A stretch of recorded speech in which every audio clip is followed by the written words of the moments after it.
Hey everyone, my name is Mr. Duel and welcome back to another Genshin Impact video. In this video, I'll be going over the pros of wishing for Zhongli. If you haven't heard yet, the Zhongli rerun banner is coming back within a week of making this video. I would say that Zhongli is the best support in game, or at least on par with Venti at the moment. They both are support characters but play different roles in support, so it's hard to say. Wishing for Zhongli has its benefits. To begin, he is a Geo Polearm user, and in my opinion, his primary role in support is sustain dash tank. He's able to soak in a bunch of damage because of his abilities and his high base HP. The reason I say his primary role is in sustaining dash tanking is because most of his passives and talents scale off of Zhongli's max HP. So building more HP affects Zhongli's damage output and damage absorption. So let's look at the talents and passives. His first combat talent is Dominus Lapidus, which has two ways to use it. First, you could just press the ability and it will summon a Geo Pillar construct on the field.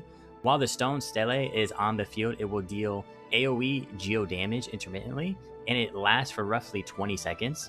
Also, if there is another Geo construct on the field and it's close enough to the Stone Stele, it will also deal AoE Geo damage. This could work with multiple Geo constructs to help amplify your damage. Also, if the AoE Geo damage hits any element, it will create an elemental shard that can be picked up as a shield based on the element that was hit. So effectively, you can always have a shield up if done properly. This comes in handy for sustaining in the case you don't have food or a healer equipped for the team. Lastly, about the Stone Stele, it can be climbed or even used as a shield, so use it wisely. The press of Dominus Lapidus has a 4-second cooldown. Next is holding Dominus Lapidus, and when you hold this ability, if you don't already have a Stone Stele out, it will create one. Zhongli will also unleash a shockwave of Geo energy around him, dealing Geo damage in a circle, and if there are any Geo shields in the vicinity, it will drain the health significantly. But this ability does have a max limit to how much Geo element it can drain per cast. Also, now you gain a Jade Shield, which is the key component for Zhongli's kit. The Jade Shield's damage absorption scales based on Zhongli's max HP. It possesses 150% of elemental and physical damage absorption. You can switch between characters, and the shield will stay on the current character that is on the field. One of the best things about this shield now is it also reduces the enemy's elemental and physical resistance by 20% in a small AoE. Lastly, if you hold Dominus Lapidus around any ores, it will destroy them in the AoE. This makes him great for open world exploration as well. The hold of Dominus Lapidus has a 12-second cooldown. This ability is massive for helping you stay alive longer, not have to use as much food or rely on a healer so much, and now you can output more damage as well. The versatility of Zhongli is amazing. Zhongli's next combat talent for his elemental burst is Planet Befall, which summons a giant meteor to bring order to his enemies, which deals massive Geo damage, and anyone caught in the AoE will be petrified and unable to do anything for a few seconds. The time of petrification increases with the level of the talent. This will be really good in the later stages of the game, maybe around the later stages of Abyss or even a higher level enemies. When there's a ton of enemies, you could petrify all the enemies around you for a few seconds, which will give you time either to heal or to do more damage. And for the Abyss, it gives you way more time to set up combos and do other things. So the petrification comes in handy big time later in the game. Now on to the passives. The passive Zhongli has from the start is the Arcanum of Crystal, which refunds 15% of ores used to crafting polearms. This is an alright passive. There's nothing too much to talk about this. It's just whenever you make a polearm, you get some of the ores back. So the first Ascension passive is Resonant Waves, which is when the Jade Shield takes damage, it fortifies, and fortified characters have a 5% increased shield strength. This can stack up to 5 times and last until the Jade Shield disappears. This one is really huge. This one is just, more sustain, more sustaining the better. You just stay alive longer, so that's always a plus. The second Ascension passive is Dominus of Earth, and with this, Zhongli deals bonus damage based on his max HP. So his normal charge and plunge attacks is increased by 1.39% of max HP.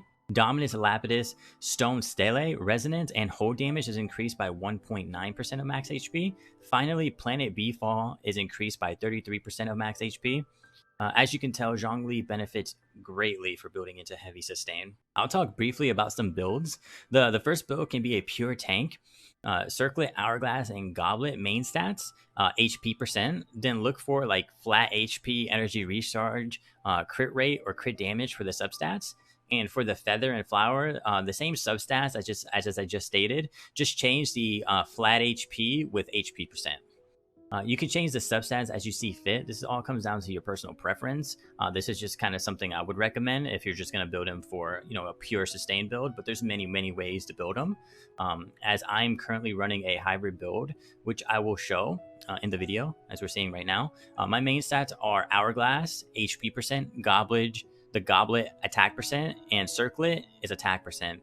And I just want to leave a note is that the Goblet, I actually want Geo bonus damage on my Goblet, but I just didn't get the set that I wanted with Geo bonus, so I just put attack percent because these substats were really good. And the substats for all of the artifacts I look for my current build, it's HP percent, attack percent, critical rate, and critical damage. And if I get energy recharge, I would take that as well because energy recharge is still good on Zhongli. The new set that is coming out looks really good for Zhongli as well, the Millif set, so look into that whenever that comes out if you do manage to get them. The one I'm currently running is the 4-piece Archaic Petra. If you have any questions about builds or what you think would be a good build for him, feel free to leave a comment of what you think below. I'll go briefly on the weapons as well. My personal preference for a weapon for him are any with energy recharge substats, so you can get your elemental bursts more often. So the Favonius Lance, Prototype Star Glitter, or if you get really lucky and get the 5-star Skyward Spine, would be really helpful. But any other weapons will work just fine. I just personally find energy recharge substats to work well with Zhongli. Feel free to leave a comment as well about that if you have any questions about any weapons or anything like that. Zhongli also has one of the best team synergies in the game. I personally feel like he can go with almost every character due to the Geo element and his playstyle. Any team composition could use more sustain and damage output. Some characters do benefit more than others with him on the team, but overall he will always be a top tier pick for any team. If you have any questions on why I'm running my current team composition, feel free to ask. Lastly, I want to state some personal opinions. I feel like he has the best character design in the entire game at the moment. From his looks to the outfit he is wearing, he has by far the best looking ult in the game. Really satisfying normal and charge attacks.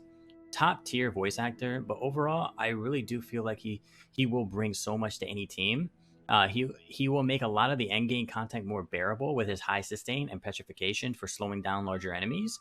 His low cooldowns will help greatly, and he can get his ultimate quite frequently. You will notice him shine a lot in the Abyss at the higher levels, and you won't regret getting him. Hope this helps you decide if you should get Zhongli. Thanks for watching. Have a great day, guys.